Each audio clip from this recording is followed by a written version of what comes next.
महान बच्चा जो शेर के दांत गिनता था। अक्सर ही यह सवाल पूछा जाता है कि कौन था वह साहसी राजा जो बचपन में शेर के दांत गिनता था। आप भरत नाम के राजा को तो जानते ही होंगे। भारतवर्ष का नाम इन्हीं साहसी राजा भरत के नाम पर भारत पड़ा था। शायद यह भी पता ही होगा कि भरत बाल्यकाल में शेर के दांत गिनते देखे गए थे। असल में उनके बचपन के दो मित्र थे जो कि शेर थे। यह कैसे हुआ, इसकी कथा आज हम आपको सुनाते हैं। जब भरत की उम्र 11 वर्ष थी, उस वक्त उन्हें संपूर्ण ज्ञान उनकी माता शकुंतला के सानिध्य में ही मिला था। वे उन्हें कई श्लोक और व्यवहारिक ज्ञान दिया करती थी। शकुंतला ने भरत को निडर, साहसी, उपकारी, यशस्वी बनने की प्रेरणा दी थी और वे अक्सर ही भरत को न्याय का मार्ग सिखाती थी।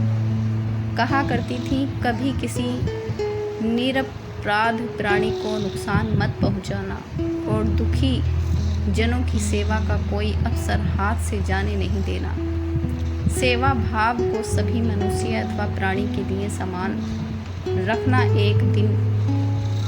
एक दिन भरत जंगल घूमने गए। उन्हें शेर के बच्चे के रोने की आवाज़ सुनाई दी। जब वे उस आवाज़ को सुनते सुनते गहरी झाड़ियों को हटाते हुए मध्य जंगल में पहुँचे, तब उन्होंने देखा 5 भालुओं ने 2 छोटे शेर के बच्चों को घेर रखा है।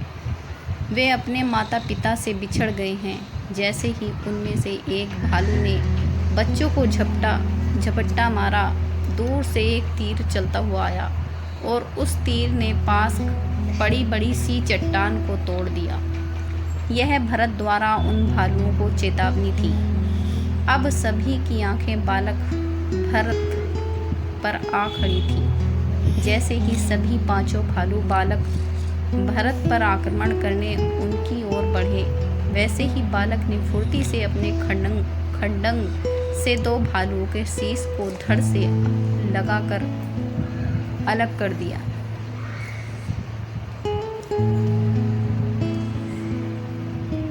जिन्हें देख अन्य 3 भाग गए। दोनों शेर के बच्चे बालक भरत के चरणों में आ गए। भरत ने प्रेम से उन्हें गले लगाया और सहलाकर कहा, चलो हम तुम्हें भोजन देंगे और अपनी माता से भेंट भी करवाएंगे। शेर के बच्चों को गोद में लेकर जैसे ही वे मुड़े, पीछे शेर और शेरनी खड़े थे। उन्होंने भरत को अपने भावों के जरिए आशीष और धन्यवाद दिया और भरत को उनके शिविर तक पहुंचाया। उसके बाद वे शेर के बच्चे भरत के मित्र बन गए। प्रेम और सौहार्द का भाव जानकर भी समझते हैं। प्रेम के जरिए मनुष्य एवं जानवर के बीच की दूरी को भी मिटाया जा सकता है।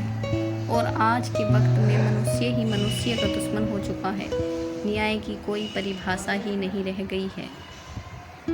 भारतवर्ष में ऐसे कई राजा हैं जो अपने गुणों के कारण इतिहास रचा गए और भरत के नाम पर ही देश का नाम भारत पड़ा। क्या आपको ऐसी पौराणिक कथाएं पढ़ना अच्छा लगता है? और कैसी लगी आपको राजा भरत के जीवन से जुड़ी कहानी?